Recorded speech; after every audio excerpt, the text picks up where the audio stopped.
Today we're talking about ward, the mechanic, the keyword. We're going to have a bit of a deep dive into what it is, how it works, how to play around it, how to get by it, and well, look at, is it really as overpowered as a lot of people are screaming about at the moment? So let's do this. So what is ward? Ward is a triggered ability. It's a keyword on a permanent, mostly found on creatures, I believe. Might actually be on a couple of enchantments now, actually, after Lord of the Rings. But yeah, it's a triggered ability. The reminder text is something along the lines of, I'll throw it up on screen, I might not have it word perfect here. Whenever this permanent becomes a target of a spell or ability, counter that spell or ability unless its controller pays X. Okay? Also, it's whenever a permanent or target of a spell an opponent controls targets it. So it has to be an opponent targeting your stuff, or the thing with ward, not you targeting it. So yeah, so basically it's a counter spell effect. And that's important because there is plenty spells out there that can't be countered. So that means that if you target something that a permanent that can't be countered, say you've got a void rend, you cast it, you target a permanent that's got ward, and they say, right, triggered ability on the stack, do you going to pay the ward cost? You're going to say no. And they go, right, we're going to counter that, and you go, well, this can't be countered, so then it's destroyed. Easy peasy. That's the simplest, quickest, easiest way to get around paying ward. Just have a spell that says can't be countered. Now, I know what you're thinking, they're few and far between, but there is a few of them. I'm going to get into those in a bit. So, in terms of ward, that is what it is. Why are wizards playing around with so much with ward at the minute? We've seen a lot of ward printed in Lord of the Rings. We saw a bit of it in Murders of Carl of Manor. And, well, I guess that comes down to the creative design space that they're operating in at the moment. So I think one of the things that is really interesting about this design space that wizards are operating in at the minute is they're trying to power creep cards to make them stronger, but not so strong that the cards they make today are still going to be dominant in 2 years' time, 3 years' time. They're inching up little bit by little bit because they understand that if they go from A to D, they've skipped out a bunch of power creep, and once they get to Z and everything's zero costed and running at crazy speeds, next thing you know, we're playing Yu-Gi-Oh! So wizards are trying to operate in this space where they can incrementally make things slowly better. Now, ward is that current design space, it seems. They're obviously doing it with lots of other different things as well, different mechanics, like giving things strong mechanics, but then only letting them trigger once per turn, or only on your turn at sorcery speed. So I think this is really good from Wizards of the Coast, actually. Like, their design team is obviously clearly thinking about the next 3 or 4 years ahead and where the game is going to be going, not just the here and now, which obviously the players are in. So ward in itself, I don't think is oppressively strong. Like ward 3, yes, it can be a big tax, a big burden to pay that extra cost.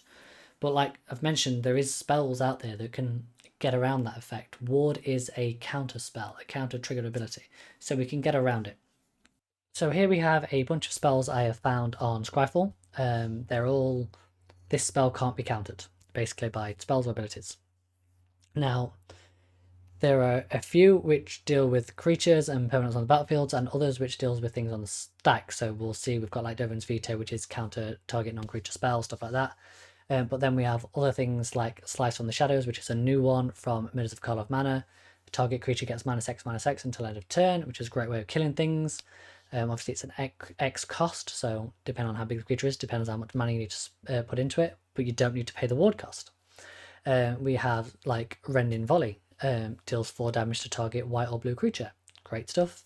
Long Goodbye destroys target creature or planeswalker with mana value of 3 or less. Can't be countered, so you can get around ward costs. Abrupt Decay, we've got Combust, we've got Fry.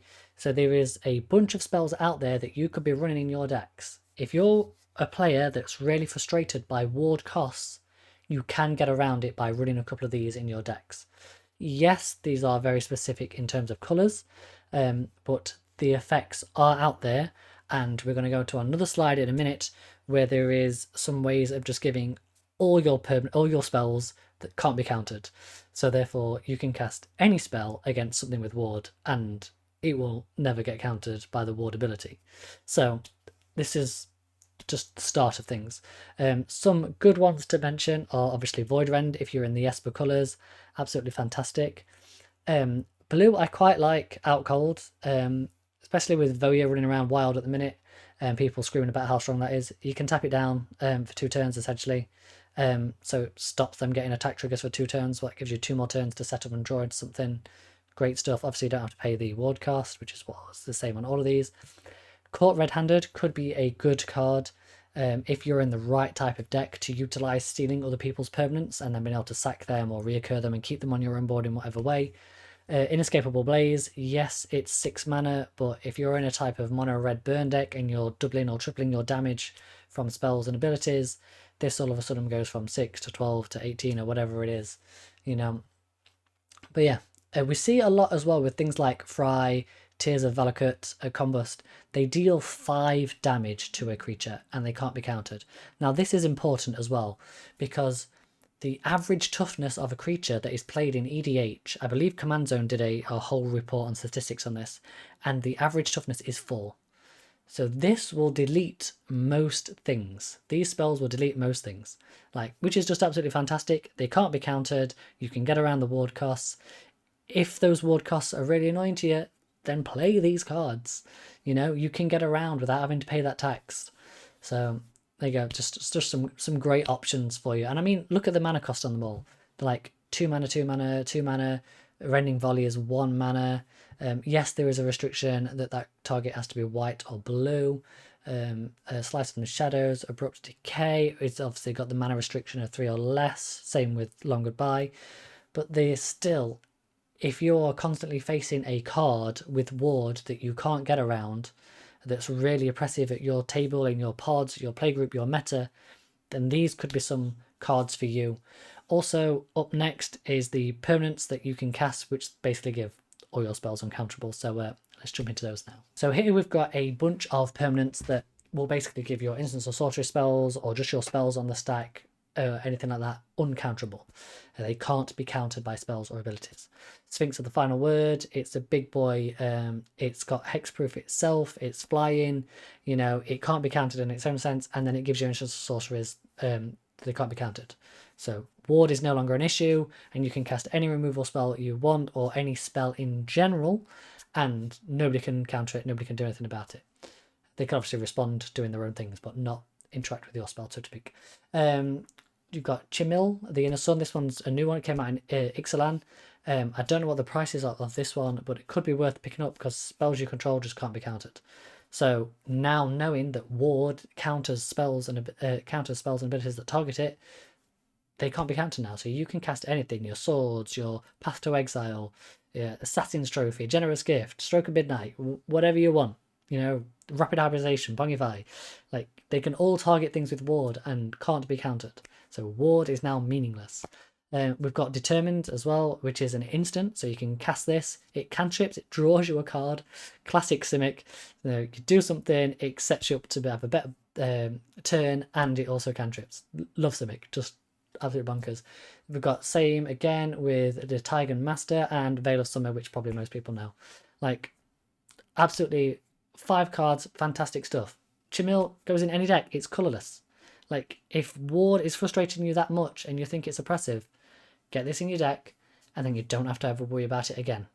So that's a couple of ways in dealing with ward head on, like with the target in place. There is other ways in which we can deal with it, and that is through like edict effects, such as using like Plaguecraft, Fresh Bag Marauder, stuff like that. Ways of making your opponents sacrifice creatures that they control, so we don't ever have to target the creature. Now obviously these come with the downsides. If they have more than one permanent, they may not choose the one that you want, but you run enough of these effects, playing a Plaguecrafter where you have a Grave Pact or a Dictator of Erebos on the battlefield will all of a sudden start making your opponent sacrifice 2 things rather than 1 thing. So there is ways to do that, just be careful when playing those effects because the salt comes down fast.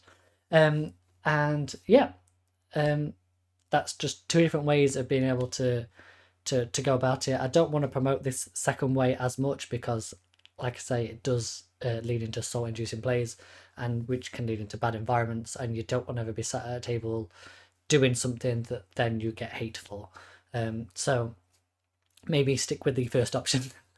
But yeah, that's Ward essentially in a nutshell. It's a triggered ability. When you target it, it goes on the stack. That's when you can choose to respond and pay it or not pay it. Maybe you just need the storm count.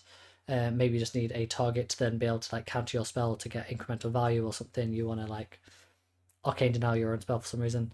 And then yeah, that's how it works mechanically. If your spell can't be countered, the ward has no effect. So you can get around with it. It's quite simple when you understand it and you know it. So I'm hoping that by putting this information out there, that people will stop screaming about ward being so OP, I guess, at the minute. Don't get me wrong, it's strong, and it's a way of power creeping cards and making cards strong. Because wizards are obviously in a design space, like I mentioned previously as well, where they don't want everything to just die to removal, die to removal, die to removal. But don't forget, when creatures power creep to get stronger and they have protection on it, eventually the board wipes, the removal spells will get stronger to counterbalance that. So it won't always be like this where you feel that everything is too strong. You'll get to a point where you'll be like, oh my god, control players just have everything. So swings and roundabouts. Anyway, thank you all for watching. I hope this video has been of some use, some educational use to you guys. Share it around with people so they can see how to get around ward and how to best utilize the cards in their 99.